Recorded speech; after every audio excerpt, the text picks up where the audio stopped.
Welcome back to our channel. In today's video, we'll guide you on how to disable documents auto-download when roaming on WhatsApp. By following these simple steps, you can have more control over your media downloads and avoid unnecessary data usage. Let's get started. Step 1. Open WhatsApp on your Android device. Step 2. Look for the three-dot menu located at the top right corner of the screen. Step 3. Tap on Settings from the options that appear. Step 4. Once inside the settings, select Storage and Data. Step 5. Scroll down and find the Media Auto Download option. Step 6. Tap on When Roaming from the available choices. Step 7.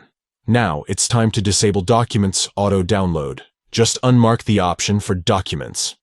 Step 8. Finally, tap OK to save your changes. By following these steps, you can prevent WhatsApp from automatically downloading documents when you're roaming. This can help you save on data usage and avoid unexpected charges. If you found this guide helpful, make sure to hit the like button and subscribe to our channel for more useful tutorials and tips. Thanks for watching, and happy chatting on WhatsApp.